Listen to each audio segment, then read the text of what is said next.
แดงยาวแท้อุ้ยเด็กอุ้ย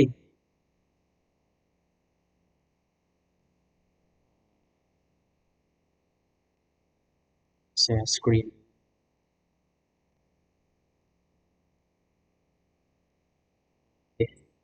เห็นสองจอว่าวันนี้โอเคปุ๊บเป้ลอง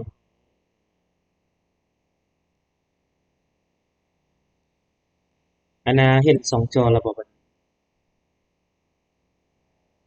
โอเคครับ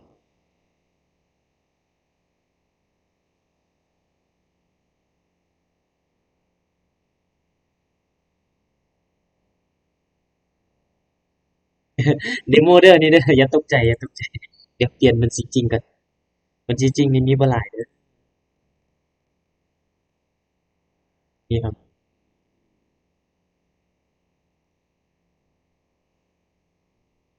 ไอ้น้อวินล่ะไปแท้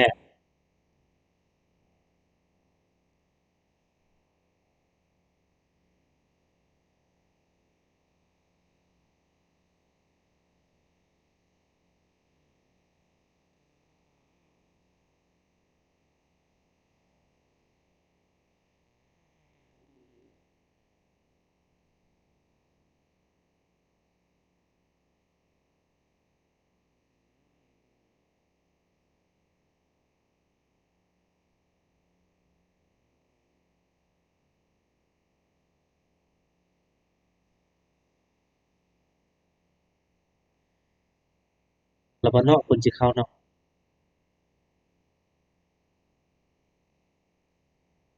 มื้อนี้เฮาเอาอันน่ะ5เหรียญคือเก่าเนาะ5เหรียญละทอนเด้ออุ้ย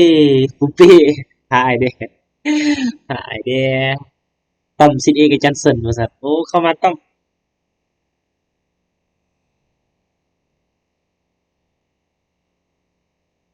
อาเติมอันน่ะ70วินได้อันน่ะ2เท่าไรวะ400วินเบิ่งพี่น้องเอ้ย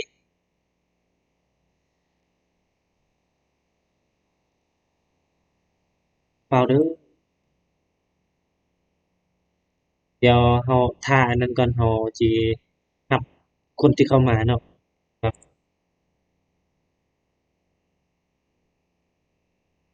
ปิดไมค์เด้อปิดไมค์เด้อมันมีเสียงสะท้อนปิดไมค์เด้อเข้ามาแล้วปิดไมค์เด้อ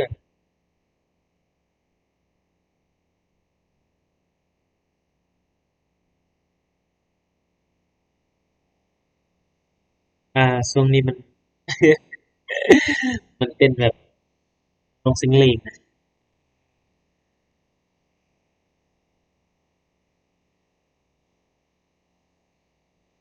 อย่าเว้าจั่งซั้นเราต้องได้5เหรียญโอเคปรับเหรียญเด้อ1เหรียญเด้อเหรียญเขียนเด้อบัดหนึ่งเด้อปึ๊บ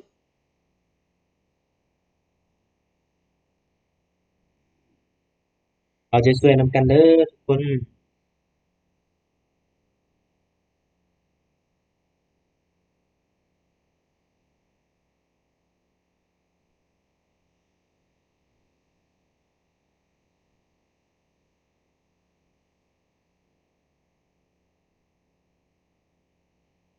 โอเคสวยสว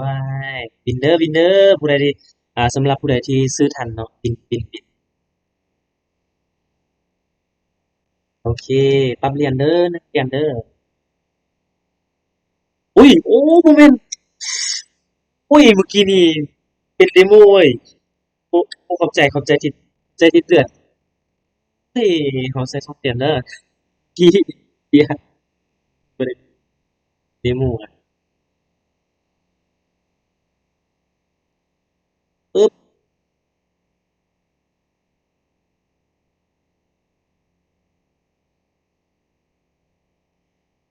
เห็น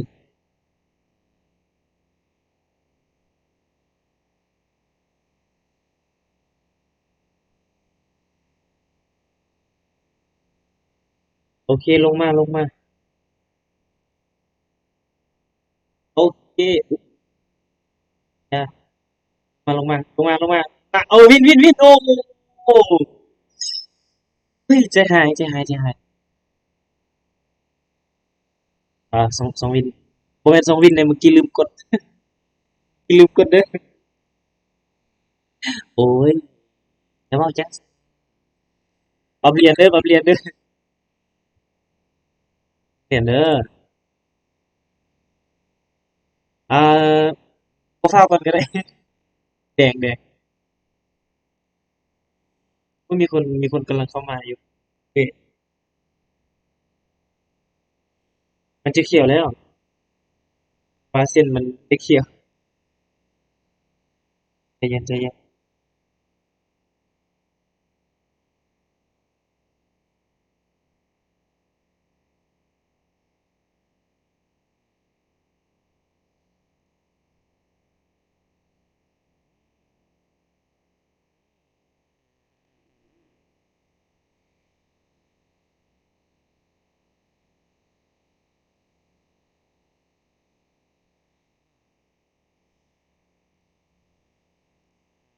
ว่ามันมีคนมา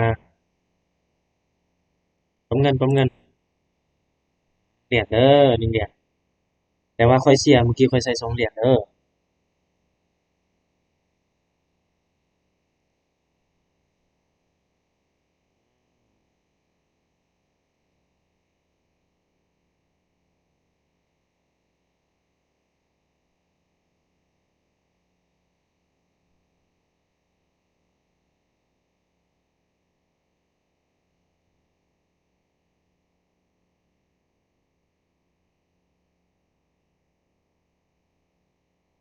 ใจเย็นเอาอินเด้อโอเคโอเคเอาเดินมาละเจ็ดพี่ไอมีเจ็ดเหรียญแมันบอกเจ็ดแปดเก้าสามตาง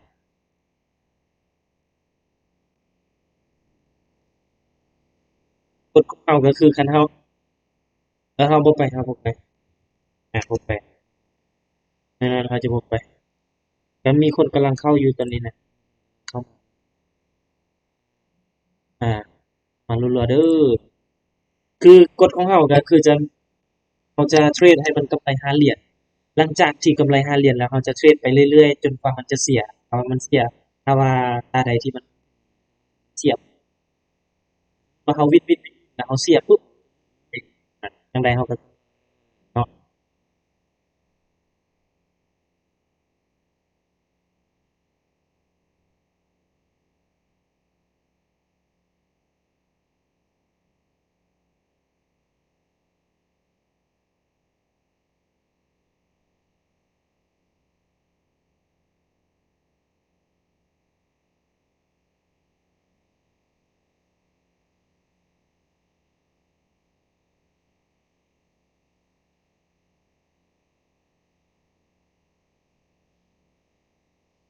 เรียนว่า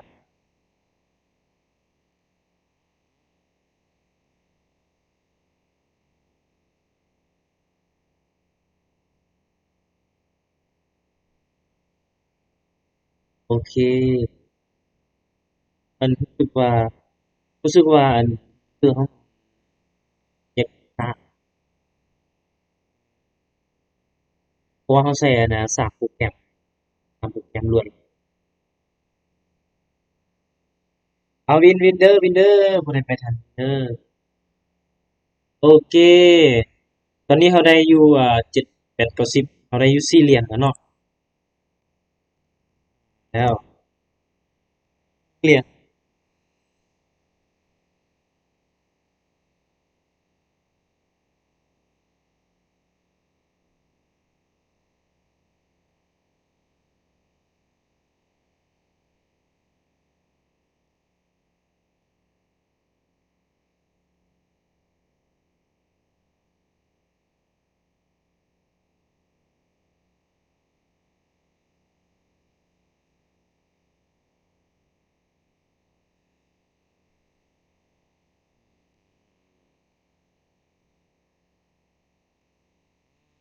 อันเวอร์จิส่วน โอเควินวินวินวินรัวๆโอเคโอเคเขาตอนนี้เขากำไรอยู่เจ็ดแปดเก้าสิบเอ็ดเขากำไรอยู่4 เหรียญแล้ววันนี้เนาะ4 เหรียญแล้วอุ้ยใจเย็น1 เหรียญปรับเด้อ1 เหรียญเด้อทุกคนแดงแดง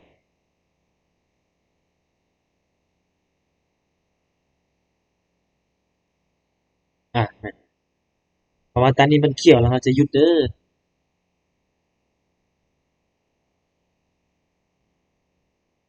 มาลงมา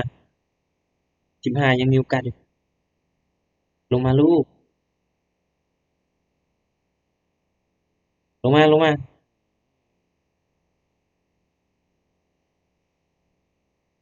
โอเคโอ้ยังมีคนห่างกับเขาอยู่อ่ะไฟนอลห่างกับเขาเอาได้อยู่เอาเทรดต่ออีกเทรดต่ออีกจาก2-3 รอบบอกเพราะว่ามีคนห่างกับเขาอีกเอากำหนดเขาอีกจาก3 รอบแล้วเขาก็ออกอีกตัวคนห่างกับเขาเอาใจลูกทีมเด้อเอาใจลูกทีม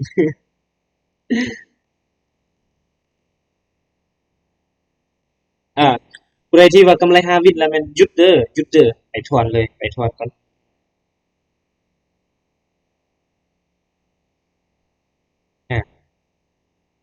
อ่าโอเคโ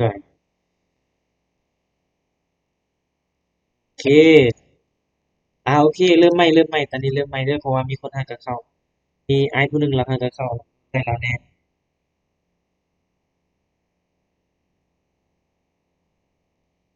เด้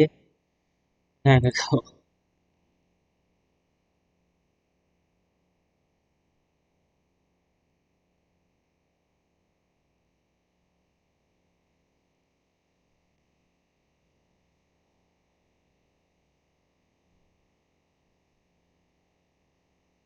นะ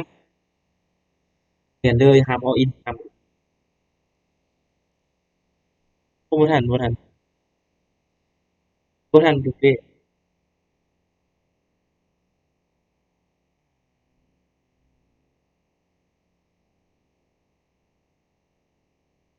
อ่าโอเคคันครบ5แล้วแม่นถอนเด้อ50,00050ปลายพันน่ะพอซื้อ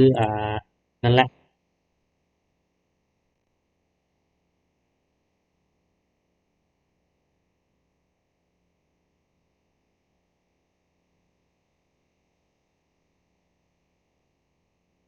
โอเคมีแต่เราปรับเหรียญท่าเด้อ1 เหรียญ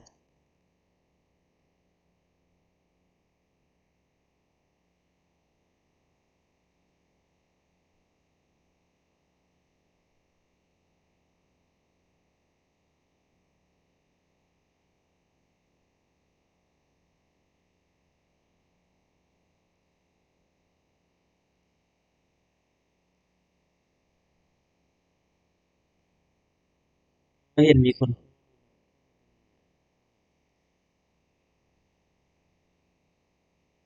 เรียนใจเย็น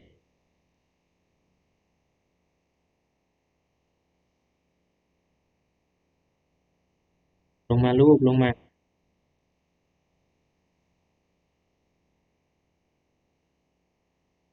อุ๊ยเป็นอันลง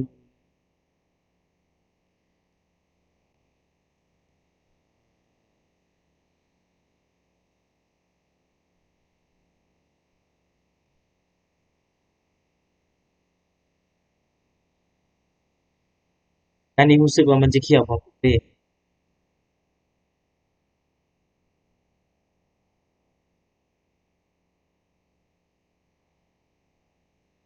1 เหรียญเด้อ1 เหรียญเด้อเขียว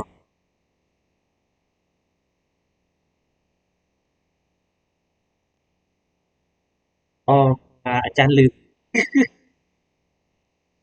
เมื่อกี้อาจารย์เสีย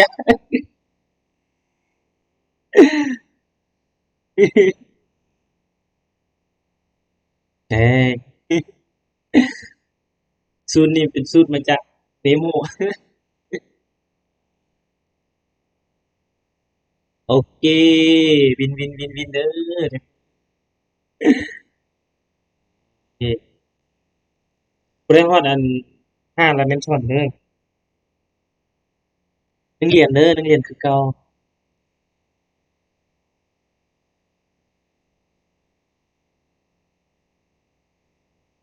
หอมนี่ว่าแนวใดหอมติแจ้งว่าอึ๊บให้น้อเข้ามา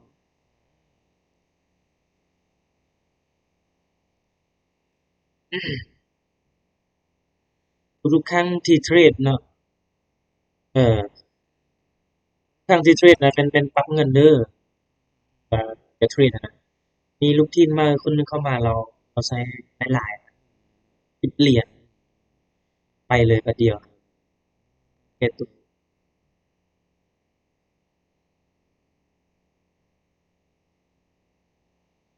ลงงามๆเดี๋ยวมาปั๊มเงิน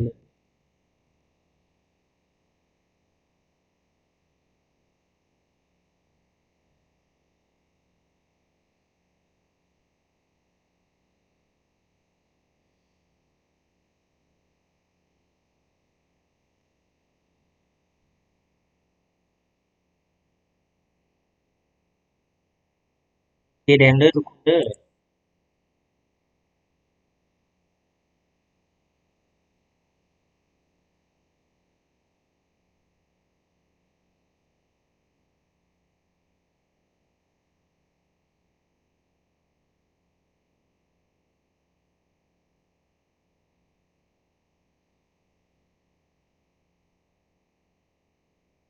ไปแน่นลง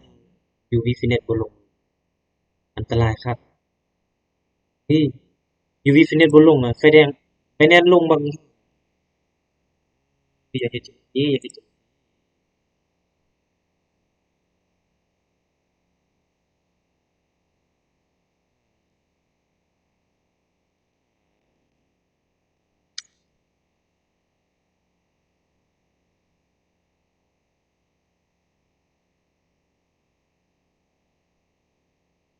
โอเคไฟแดงไฟแดงเพราะมันเขียวหลายแล้วอุ๊ยขึ้นอีกอีกบัดเดียวปัดลงมาลูกลงมา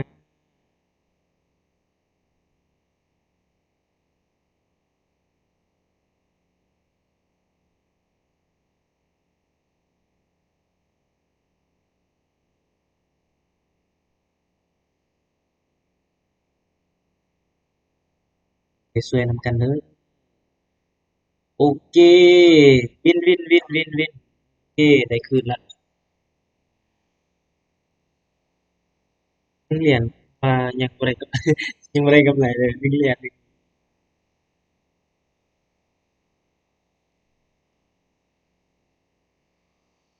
แม่นบ่สิได้ทุนนี่ครับ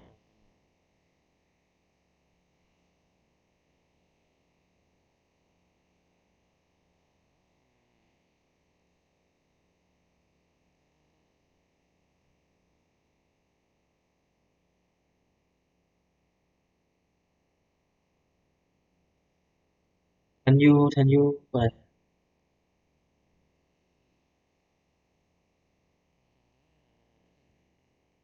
อ้าวขึ้นมาอีกมาลูกลงมาอย่าเฮ็ดจังซั้นว่าแล้ว Binance ลงแล้วอยู่นี่บ่ลงนะแม่นนี่อยู่ Binance ลงบักแฮงแต่ว่าอยู่นี่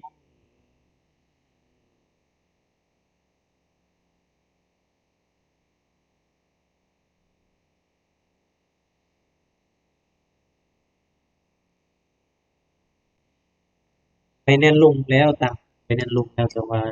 ฟินแลนด์บ่ยอมลงเดี๋ยวครับเออ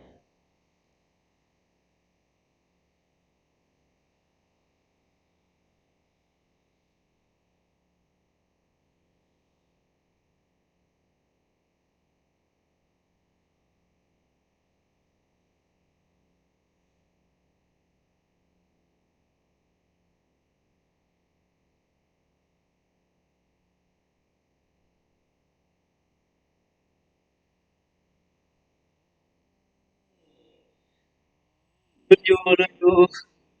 วินถ้าว่ามันวินแล้วเราจะไปต่อถ้าว่ามันหยุดแล้วเราก็จะหยุดเลยอ่ะมั่นใจเด้อห้ามเฮ็ดให้เสียเรียนเด้อทุกคนเด้ออันนี้เพราะว่ามันจะแดงในทุกปีว่าบ่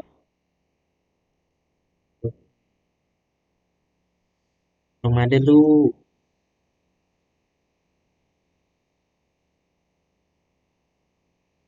ยังมีคนเข้ามาอยู่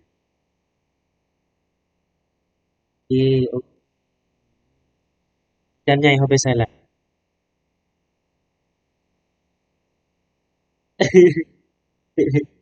เนี่ยโอเควินไปต่อเด้อนักเรียนเด้อวินแล้วไปต่อนักเรียนจนกว่าจะบ่แบบเพราะว่าเขาวินแล้วครับไปเรื่อยๆจนกว่ามันจะเสียถ้าว่าเสียเราจะหยุดไปตับเด้อโอเคนักเรียนเด้อยัง5 วิแล้วเขาจังกดเด้อเขียว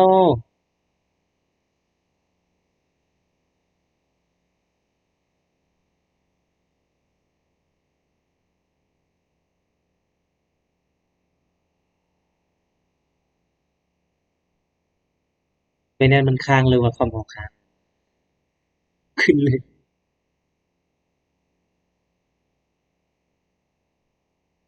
คอมตัดสินเด้อโอเคโอเคเราจะช่วยตามกฎเนาะถ้าว่ามันเปลี่ยนแล้วมันเนาะโอเคบ๊ายบายทุกคนอื่นเจอกันใหม่อ่าอื่นเจอกันใหม่เด้ออ่านายก็นายอ่าเอามื้ออื่นเด้อ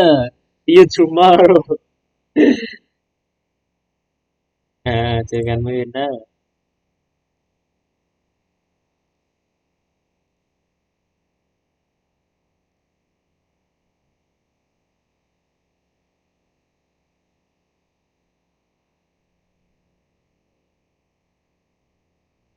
เปลี่ยนสาวเป็นเซียนเป็นแล้ว